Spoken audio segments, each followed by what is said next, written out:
have a faint recollection of using the Yamato mug yesterday.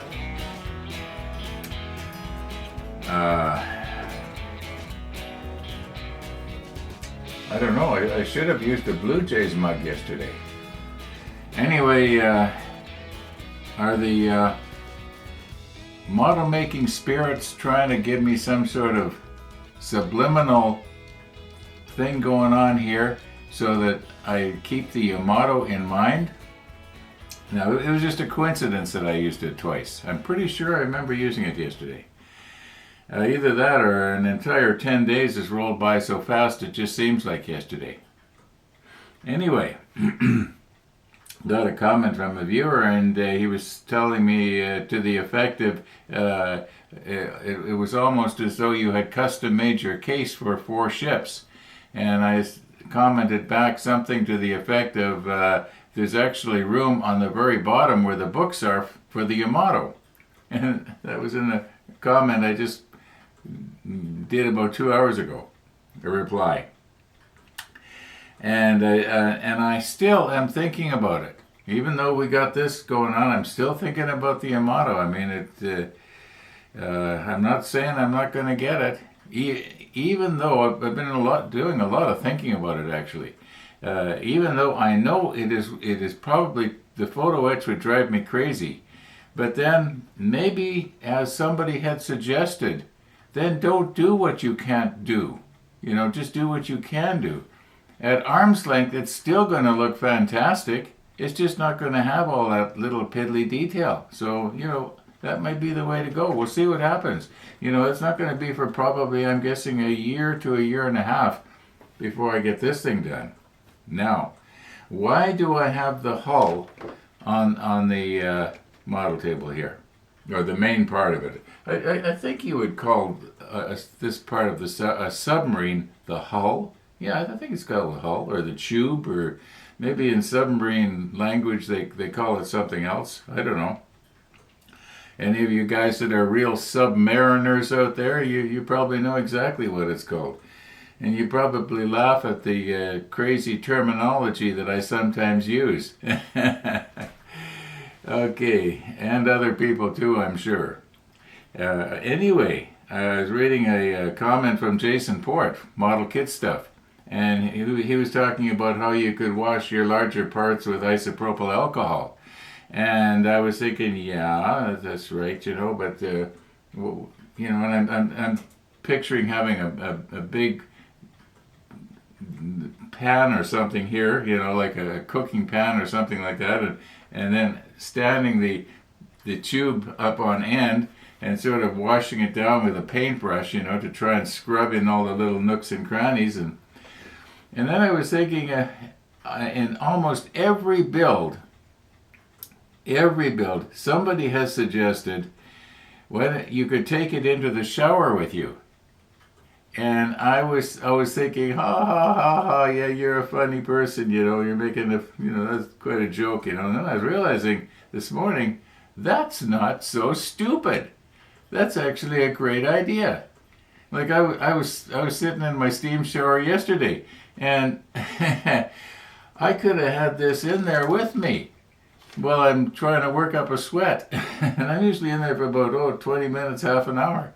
And while I'm in there, I could take a paintbrush and some mild soapy water and just be scrubbing this thing down while I'm enjoying the heat. and the shower head is right there. I can rinse it off easily.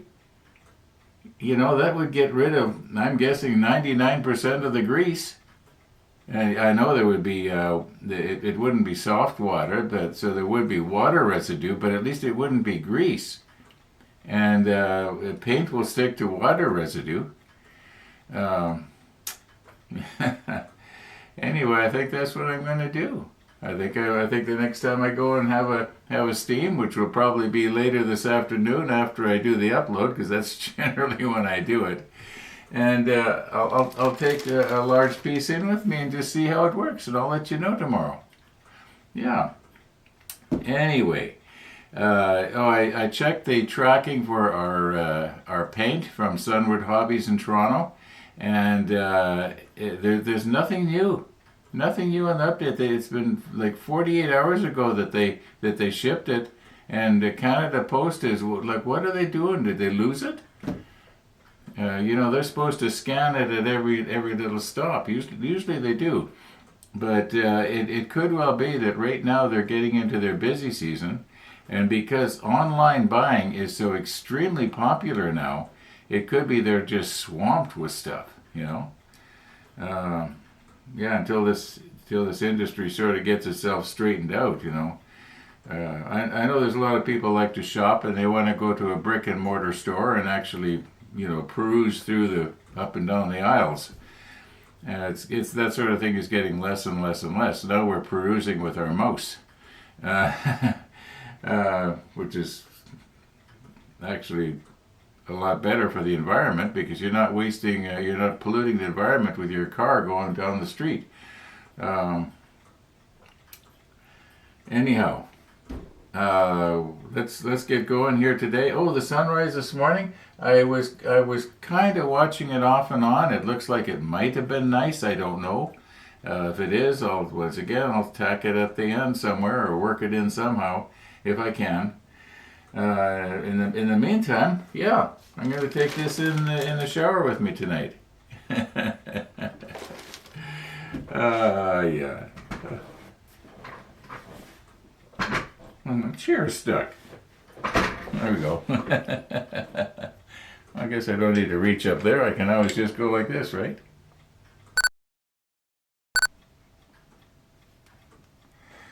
Okay. Now, I'm pretty sure it was this piece right here I was looking at yesterday. And on the other side of it, yeah.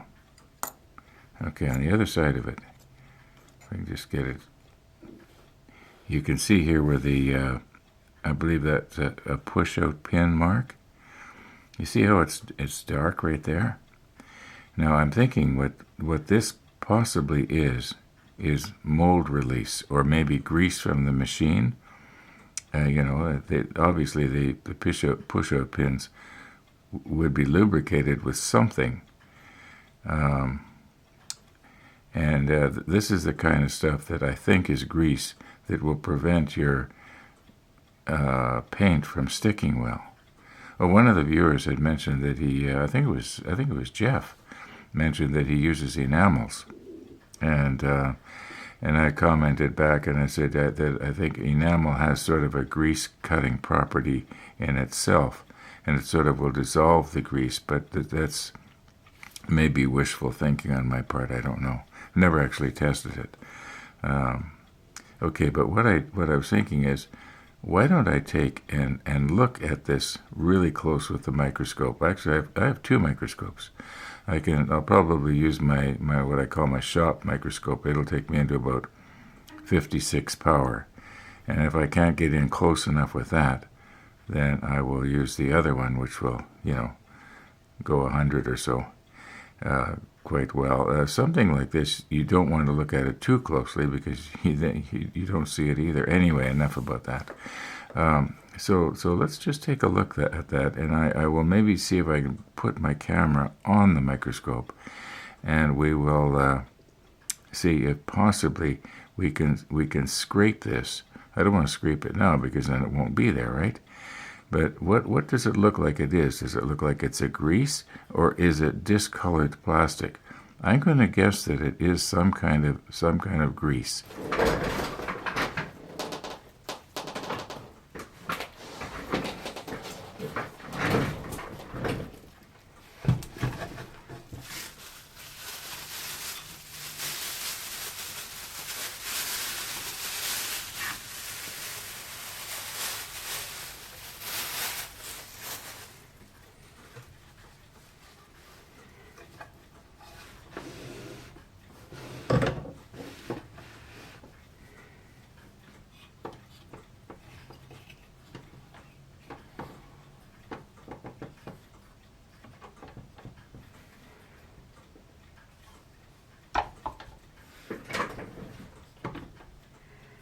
Okay, I like to have it down like this so that I don't have to raise myself up so high to look down into the objectives here. I may not need this extra light. At least that's the plan, unless I have to use the other microscope. If I have to use the other microscope, then I'm definitely going to need the extra illumination. So,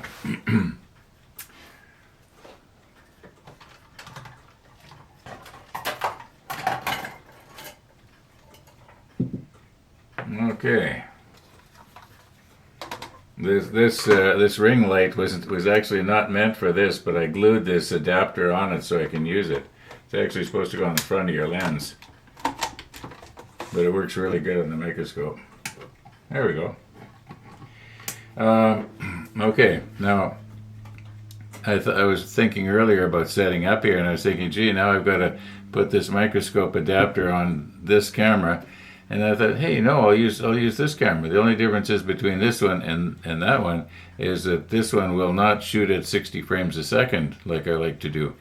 It'll shoot really good 4K at 30 frames a second. Well, that's all I need for this.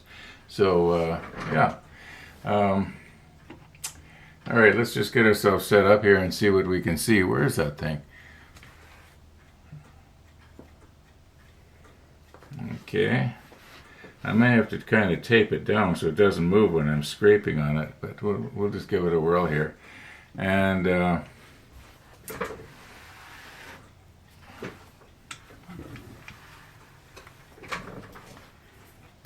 maybe I'll have to get rid of this thing here.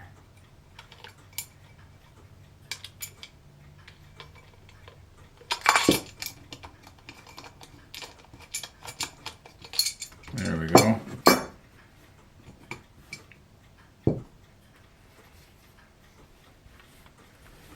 I've had this camera for 6 or 7 years. It's really good. I think they're still selling it new. And it was really much sought after. It's not a mirrorless camera though.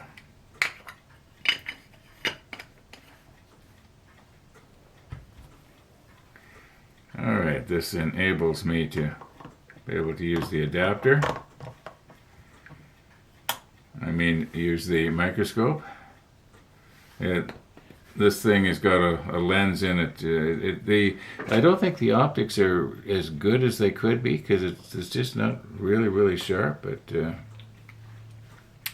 okay, we'll set it up here, and I have to remember how to use this because I only do this about once a year. So, if it seems like I don't know what I'm doing, it's because I probably don't know what I'm doing. All right, just let me get everything all set up here and focused and.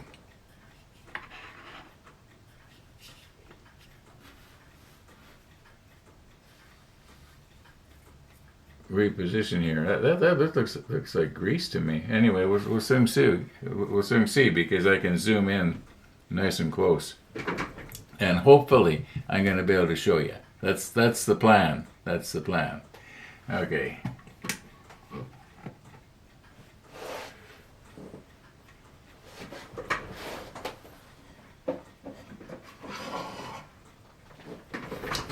I just have to raise this up just a little bit.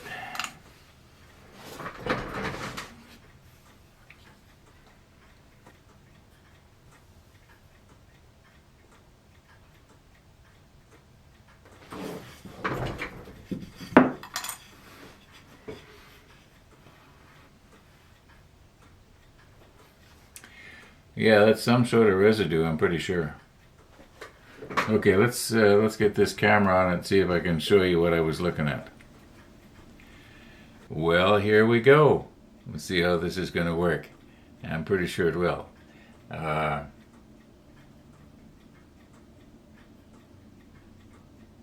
don't think we need to zoom in any closer than we are.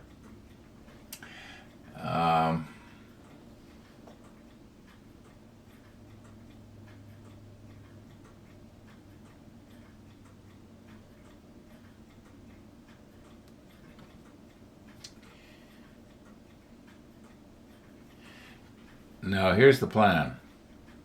What I want to do is I want to take one of Gabe's swabs here, and we'll put a little bit of isopropyl on the swab.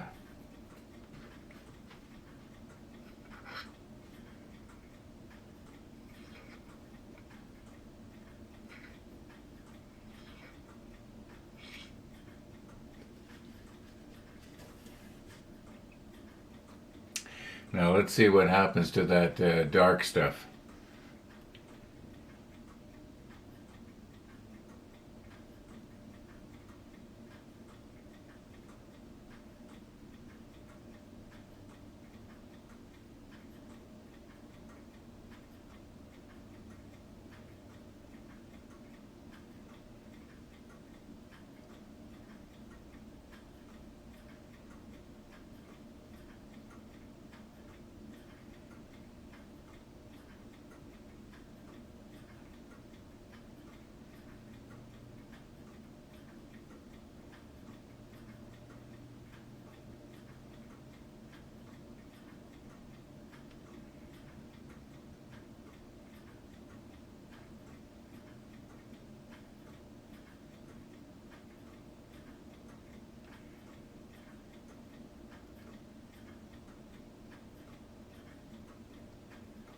Okay, let's take a clean swab here and just absorb some of that.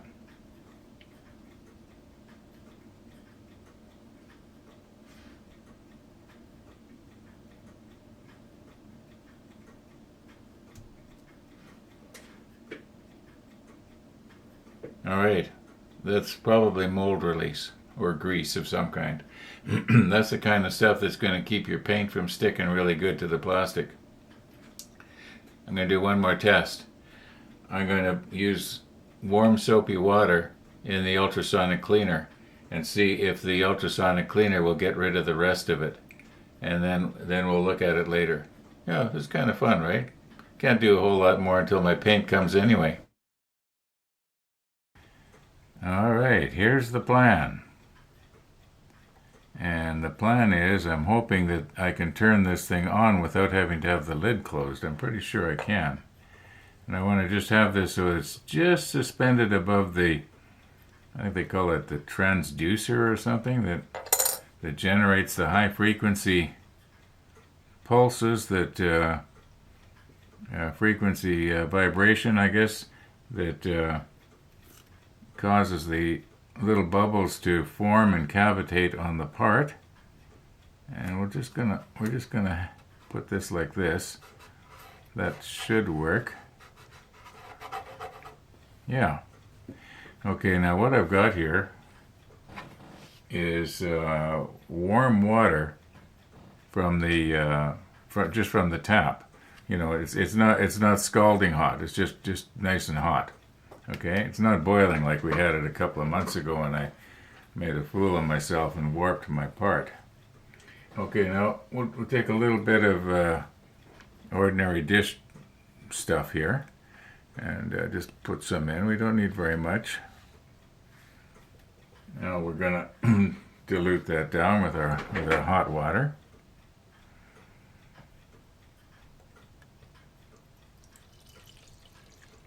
Now we want the part to be completely immersed or submerged. And that's about it. Okay, that pretty much takes it up to the maximum. All right, now all being well, I should be able to turn this on without having the lid closed tight. There's the on button right there. Now this is going to the sound that this thing makes. You can hardly hear it. However, it just drives the camera crazy. So anyway, here we go.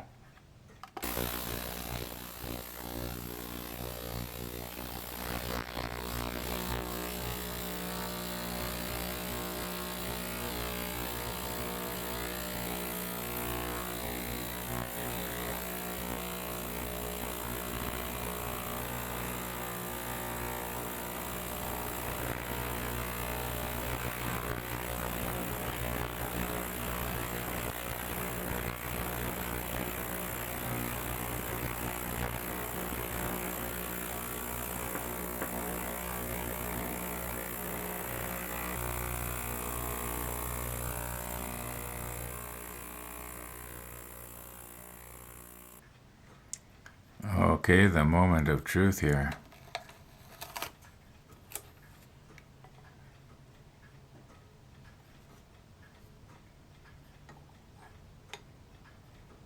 Oh my!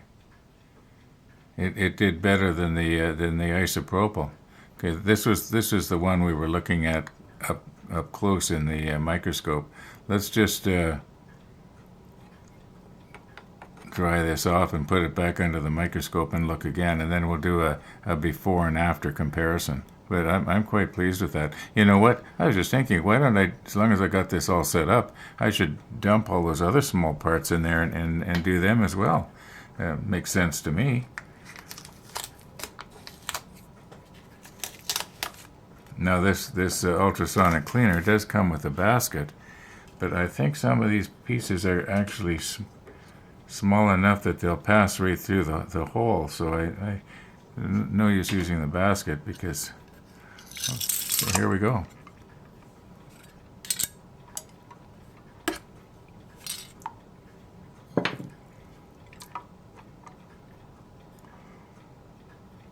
Just get all the air bubbles off them so they stay on the bottom. All right, let's see what's going to happen there. Let's move the camera down and we'll push our button again.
Okay, let's move in and have a close look.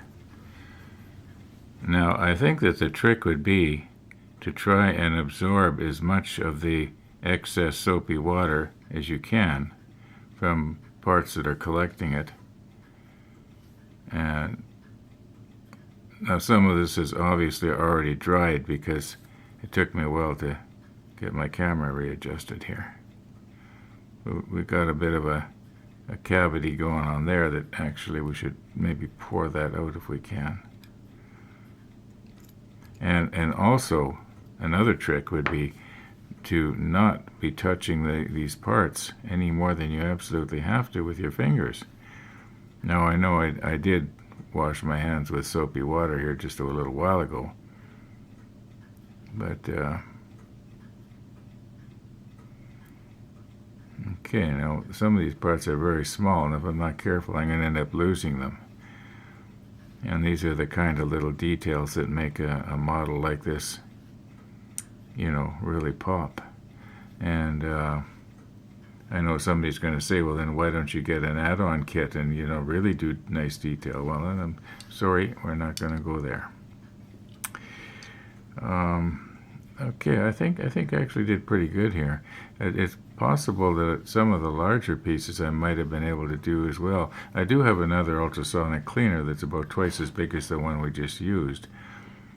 But I don't know if it's big enough for some of those really long ones. Well, especially the one I'm going to take into the shower with me this afternoon. Okay, I have a tendency to want to grab these with my fingers now, but I got to remember, no, don't grab them any more than you have to. Okay, enough poking here, enough poking. Okay, we were going to do a comparison, weren't we? And I almost forgot.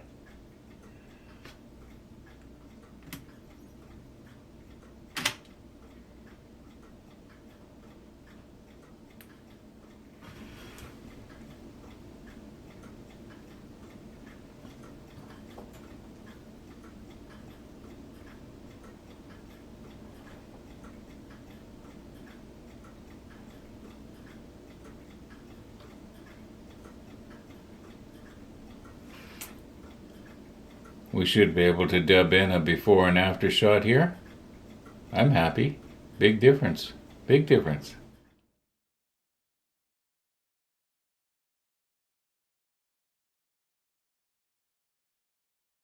Okay, this is my larger one. And I have not tried this yet, so this is going to be an eye-opener for both of us. And it's got a... My goodness, what have I got going on in there? A bunch of little pieces of plastic, I guess. And will these fit? Yes or no? Yes. All right. There we go. You know what? I should just go ahead and do these quickly off camera and get them done. In the meantime, I better do some editing here. I have not edited 1 square foot. Well, I guess that's what you call it. If it's footage, it'd be square feet? No, it'd be lineal feet, wouldn't it? Yeah, film, footage. Okay. Just trying to decide what to do here right now. Yeah, I'm going to do some editing. See what I got. Okay, here is what's happened. I did do the larger pieces in the larger cleaner with hot soapy water, and then I changed the water to clean water, no soap, and I put everything in. And so I have rinsed all the soap residue off of even the smaller ones. And then using a thirsty brush here, I learned that from Gabe, a thirsty brush, I sort of have dabbed off a lot of the beads of water. Oh, one thing that I noticed is kind of interesting is that when I used the soapy water, they all went to the bottom. But when I was using the clean water, they wanted to stay at the top. Yeah, it seemed that air bubbles would form on them, and I guess they would tend to float, because I don't think the plastic would float all by itself. Anyway, I hope those of you who are worried about me not cleaning my parts are satisfied. I've done this before. Okay. Yeah, I'll be the first to admit, cleaning your parts before you paint them is better. And priming your parts before you want to paint them is better too. I just don't do it. Not that I have never done it. No, you know, I'm sort of thinking of maybe trying to use something like the Stynylrez or something like that as a primer. That's great primer if you can put a nice thin layer on, so that you don't lose your detail. Anyway, I think I've pretty much got it here. I'm just seeing the odd little crevice that still has. Oh, I gotta be careful here. I don't want to be touching these with my fingers. But yet on the other hand, I've got to put this stuff together, right? So at least we got rid of the mold release. Or I'm guessing 99% of the mold release. But you know what?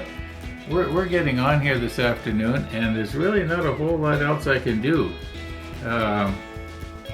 Oh, the sunrise. It just didn't really happen. You could sort of see where it was, but it just wasn't cooperating. So anyway, our walkers did come and go, but that's about it. For those of you who like to watch for that, well, there you go, you saw it. Okay, enough poking here. Thanks for watching, everybody. And all being well, we're gonna see you tomorrow.